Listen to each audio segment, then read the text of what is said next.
என்னாச்சுன்னு திடீர்னு வந்து வீட்டை காலி பண்ணா நாங்க எங்க போவோம்? எங்கேயோ போய் தொலைங்க. ஆனா இனிமே நீங்க இங்க இருக்க கூடாது, அவ்வளவுதான். கிளம்புங்க முதல்ல இங்க இருந்து. கிளம்புங்க. நீங்க சொல்றதெல்லாம் கொஞ்சமாவது உங்களுக்கு நியாயமா இருக்கா? எனக்கு தெரிஞ்சு எந்த ஹவுஸ் ஓனரும் உங்களை மாதிரி ஒண்ணும் பண்ணது கிடையாது. நீங்க தாங்க ரொம்ப அநியாயம் பண்றீங்க. எதிரி அநியாயம்? நீங்க பண்றதெல்லாம் நியாயமா?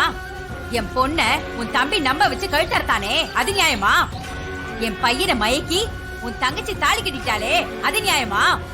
கூட்டி கழிச்சு பார்த்தா உங்க குடும்பம் செஞ்சது எல்லாமே அநியாயம் தாண்டி. வந்துட்டாங்க நியாயம் அநியாயத்தை பத்தி பேசுறதுக்கு. வாய மூடிக்கிட்டு பொட்டி படிக்கையெல்லாம் அள்ளிக்கிட்டு ஓடி போயிருங்க, இல்லன்னா சந்தி சிரிச்சு போயிருவீங்க. இங்க பாருங்க மணி, நான் கும்பிடுற கருப்பு மேல சத்தியமா சொல்றேன், அவங்க 2 பேரும் பண்ணதை என்னால ஏத்துக்க முடியாம வயிறு எரிஞ்சு போய் நிக்கிறேன். அவனும் அவளும் செஞ்சதுக்கெல்லாம் எங்களை பொறுப்பேத்துக்கிற சொன்னா எப்படி? போது நிறுத்துமா. இன்னும் எவ்வளவு நாளைக்கு இதே நாடத்தை நடத்திட்டு இருப்ப? இப்படியே சொல்லி சொல்லிதான் எல்லா காரியத்தையும் சாதிச்சுக்கிட்ட. இன்னும் எதுக்காகமா நடிக்கிற? என்னோட சொத்தை எல்லாம் உன் பொண்ணை வச்சு சுருட்டிட்டு போலான்னு கனவு வந்துட்டு இருக்கியா? இந்த பார், உன் ஒட்டுமொத்த குடும்பமும் தலையில நின்னாலும் சரி, அது நடக்கவே நடக்காது.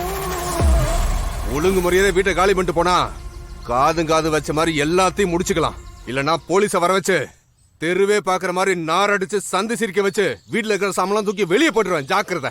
போதும் நிறுத்துங்க. என்ன விட்டா பேசிக்கிட்டே போறீங்க? யார பார்த்து சொத்துக்கு ஆசைப்படுறோன்னு சொல்றீங்க? உங்களோட பெரிய பெரிய சொத்துக்காரங்களை பார்த்துட்டு வந்து இங்க நின்னுட்டு இருக்கேங்க. நான் மட்டும் சொத்துக்கு ஆசைப்பட்டிருந்தா உங்களை விட 10 மடங்கு சொத்துக்கு அதிபதியா இருப்பேன்.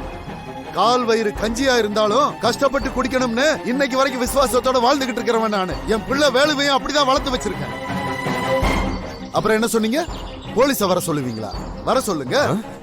நீங்களும் கம்ப்ளைண்ட் பண்ணுங்க, நாங்களும் கம்ப்ளைண்ட் பண்றோம். யாரோட கம்ப்ளைண்ட் செல்லுபடி ஆகுதுன்னு பாக்கலாங்களா?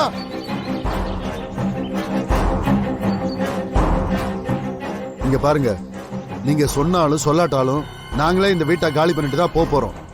ஆனா உங்க மிரட்டலுக்கு பயந்து நாங்க இன்னைக்கு எல்லாம் போக முடியாது. அக்ரிமெண்ட் படி இன்னும் ஒரு 3 மாசம் காலக்கெடு இருக்கு. அதுக்குள்ள நல்ல வீடா பார்த்து நாங்களே மாறி போயிடுவோம். அது வரைக்கும் உங்க வேலையை நீங்க பாருங்க, எங்க வேலையை நாங்க பாக்குறோம். பெருசு ரொம்ப தெளிவா பேசுறாரு. இதுக்கு மேல நம்ம ஏதாவது பண்ணோம்னு நினைச்சா நாம தான் தோத்து போவோம். இவங்களெல்லாம் வேற மாதிரி தான் அடிக்கணும்.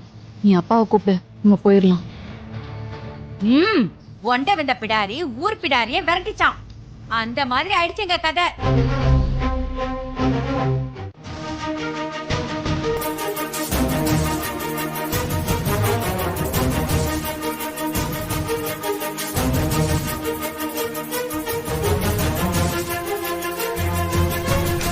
அம்மா,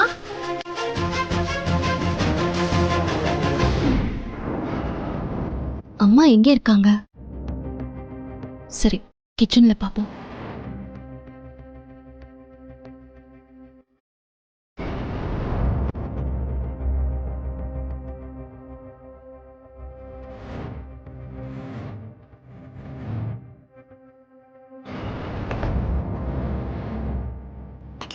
அமுதா, அம்மா. அம்மா பாத்தியா? இல்லையேம்மா, அவங்க ரூம்ல இருப்பாங்களோ என்னமோ. இல்லையே, நான் ரூம்ல பார்த்தேன், அங்கேயும் அவங்க இல்ல. இல்லம்மா, நானும் அவங்கள பார்க்கல. சரி, நான் பாத்துக்கிறேன். சரிம்மா. ரூம்லயும் இல்ல. இவ்வளவு காலையில இருந்து பாக்கலன்னு சொல்றா. அம்மா எங்க போயிருப்பாங்க?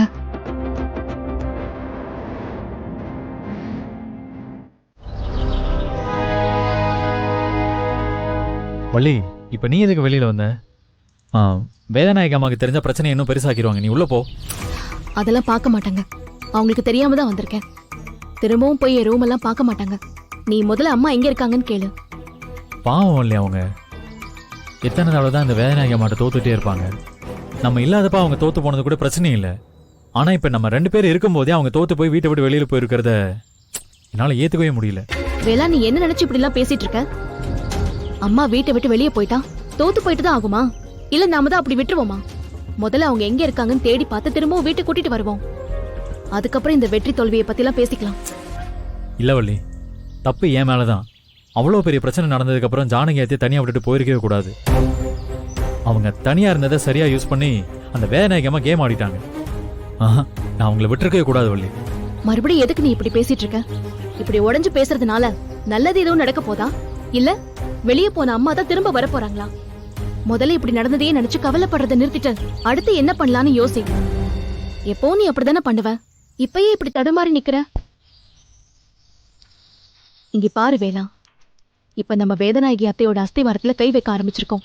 அதனால அவங்க தன்னை காப்பாத்திக்கிறதுக்காக எந்த எல்லைக்கும் போவாங்க. இதை விட இன்னும் பெரிய பிரச்சனையெல்லாம் பண்ணுவாங்க, ஏன் கொலை கூட பண்ணுவாங்க. அது எல்லாத்துக்குமே நம்ம தயாரா இருக்கணும், கவனமா இருக்கணும். நாம இப்படி கவலைப்படுறதுக்கோ வருத்தப்படுறதுக்கோ நேரமே இல்ல.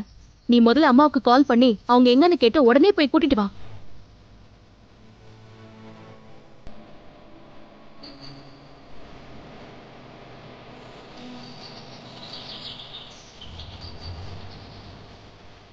வேலா என்னாச்சு?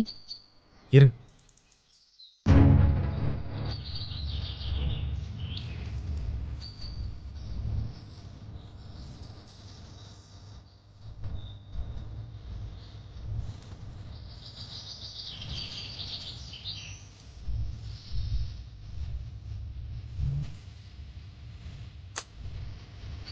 போன் எடுக்க மாட்டாங்க வள்ளி, என்னாச்சுன்னே தெரியலையே. இத பாரு, நீ பதறாத. அம்மாக்கு எதுவும் ஆயிருக்காது. நாம அவங்க எங்க இருக்காங்கன்னு போய் தேடுவோம். வழக்கமா அவங்க போற இடத்துக்குலாம் போய் பாப்போம்னு. வீட்லயே இரு வள்ளி, நான் போய் பார்த்துட்டு வரேன். வேதநாயகி அத்தைக்கு தானே பயப்படுற? அவங்கள பத்திலாம் யோசிக்க நமக்கு டைம் இல்ல. முதல்ல அம்மா எங்க இருக்காங்கன்னு நம்ம கண்டுபிடிப்போம். வா, நம்ம போலாம். வா.